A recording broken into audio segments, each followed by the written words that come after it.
안녕하세요. 90년대부터 각 분야 예측하는 건 마다 다 틀리고 예측 못하는 것도 일본의 특기다. 지나간 일 분석만 잘하지.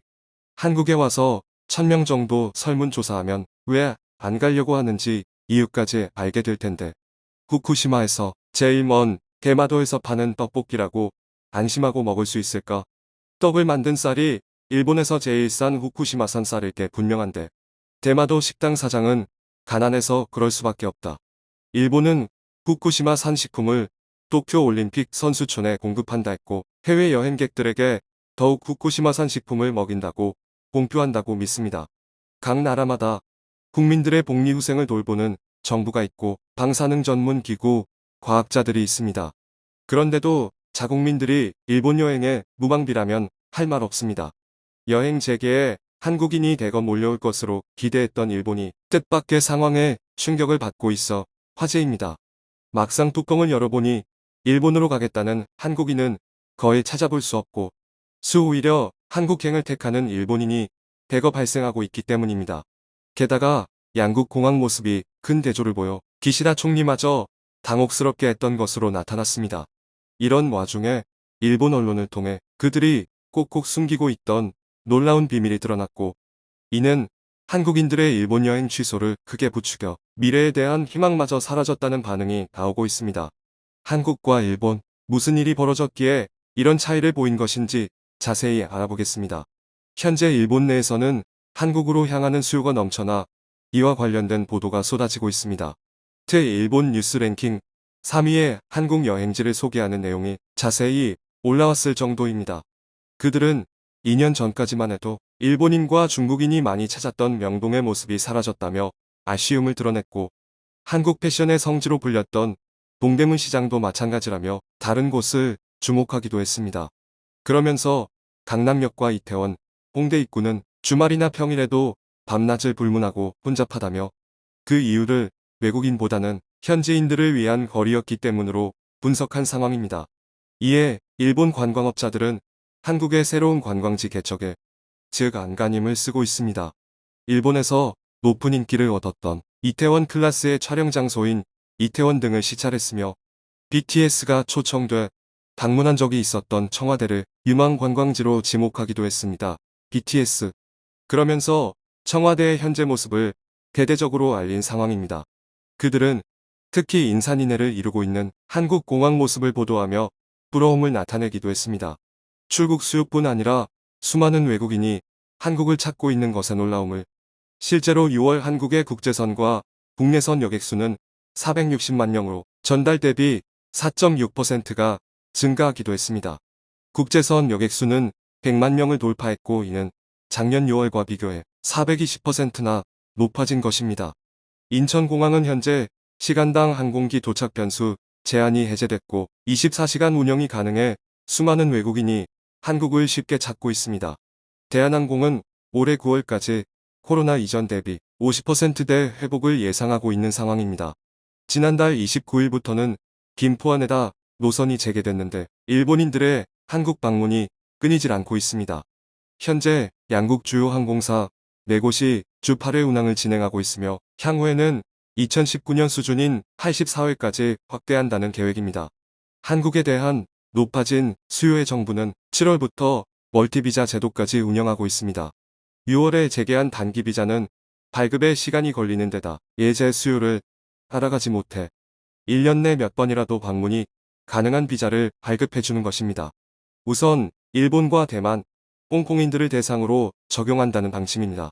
이는 일본 언론에도 소개되며 한국을 찾는 이들을 들뜨게 했다는 보도까지 나오고 있습니다. 일본 또한 한국인들의 방문에 큰 기대를 걸기도 했습니다. 역대급 엔화 약세로 한국인들이 대규모로 올 것이라며 폭매가 다가왔다는 기사가 나왔을 정도입니다. 즉, 한국인들이 찾아와 폭풍 소비를 하고 지역 경제가 좋아질 것으로 분석한 상황입니다.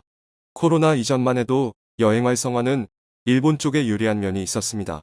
2015년에서 2018년까지는 한국인 2,300만 명이 일본으로 출국해 총 18조 8천억 원을 썼고 같은 기간 일본인은 940만 명이 한국으로 입국해 6조 4천억 원을 쓴 바 있습니다.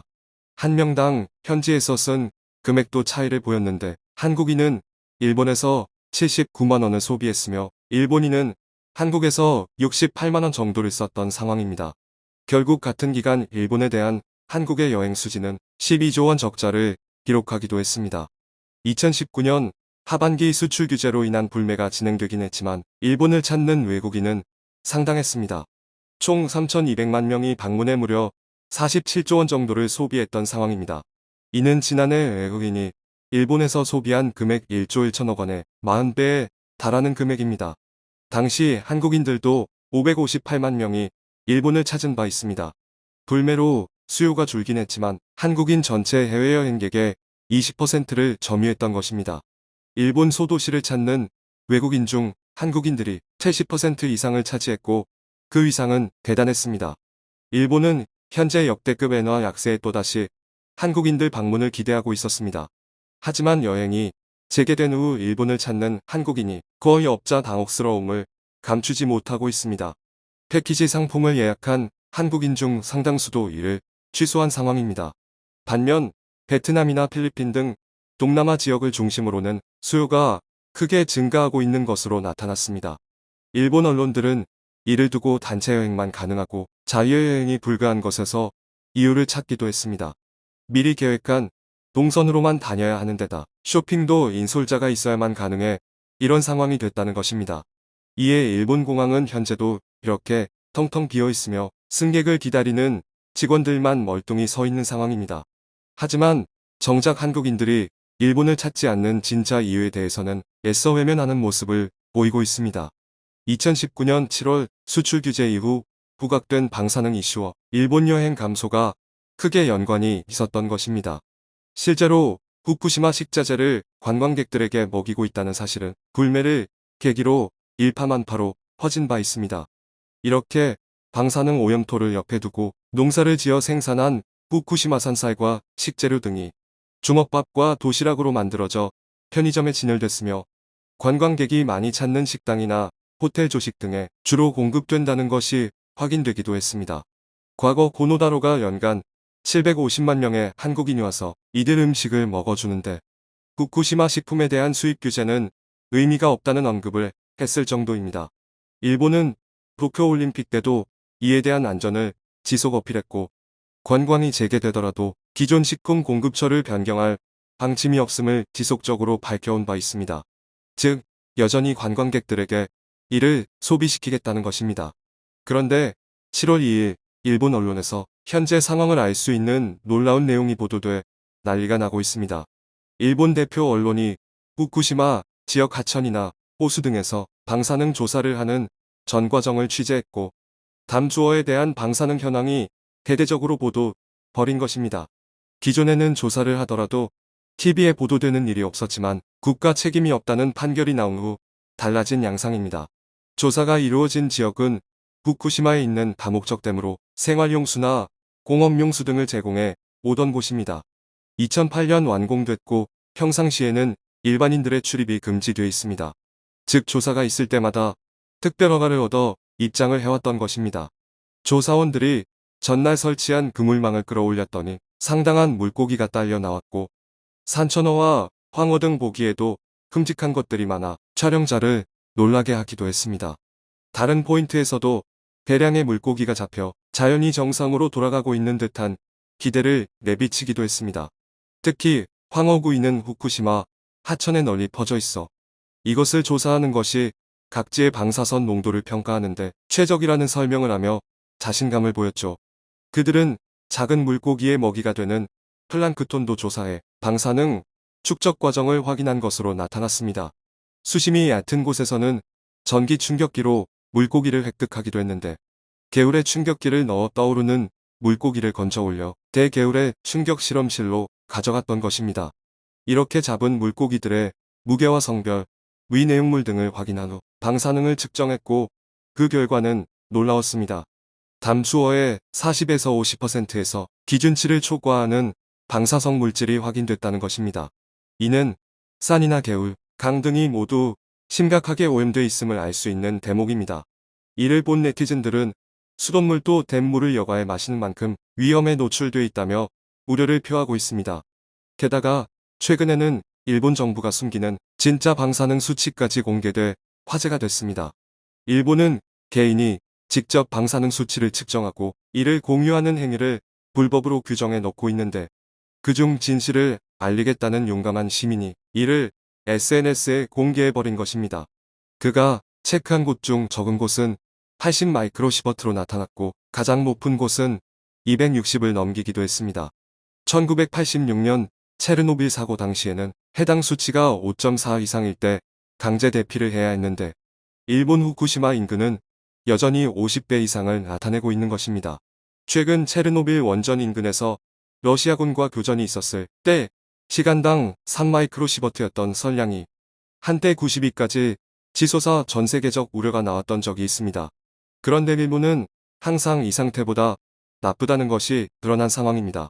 그들은 서울이 일본보다 방사능이 심각하다고 헛소문을 퍼뜨리고 있지만 실시간으로 측정해 공표되는 서울의 방사선량은 시간당 0.12 마이크로시버트 정도입니다. 경보 준위가 0.97 정도이기에 그에 훨씬 미치지 못하는 안정적인 상태를 유지하는 것입니다. 반면 일본은 현재 전 지역이 방사능 위험에 노출돼 있고 어디에도 안전지대가 없습니다. 일부 위험이 덜한 지역이더라도 식자재는 전역으로 유통돼 관광객을 노리고 있기 때문입니다. 후쿠시마 원전 사고는 체르노빌 원자력 사고와 함께 최고 수준인 7단계의 심각한 사고였습니다. 현재 논이나 밭 등 사람들의 생활과 밀접한 곳을 중심으로 재움 작업을 하고 있는데 조사에 따르면 후쿠시마 현 작업에만 50조 원 이상의 돈이 들어가는 것으로 확인된 상황입니다. 즉 여전히 산이나 강 등은 손을 댈 수 없는 처지인 것입니다. 게다가 일본이 안전하다고 자랑하는 후쿠시마 인근 항만에서도 놀라운 내용이 공개되고 있습니다. 지난달 도쿄 전력이 직접 물고기를 채취해 분석한 방사능 측정 내용을 공개했는데 우럭에서 기준치의 9배가 넘는 세슘이 검출된 것입니다. 그리고 방파제 안팎에서 잡힌 쥐노래미 등 다른 물고기에서도 비슷한 수치가 확인됐습니다. 한 달 동안 채취한 물고기 32마리에서 모두 세슘이 검출됐고 6마리는 기준치가 초과됐다는 설명입니다. 일본 대학 교수는 현재 냉각수가 지하로 새어나가는 것 같다며 우려를 나타냈습니다. 도쿄 전력이 오염수를 줄이기 위해 원자로 주변 토양을 얼리는 식으로 지하수 유입을 차단해왔지만 이것이 바다로 직접 흘러들어가고 있어 사실상 관리 불능 상태라는 설명입니다. 그런데 갑자기 이런 내용이 공개되는 이유에는 최근 판결도 영향을 미친 것으로 분석되고 있습니다.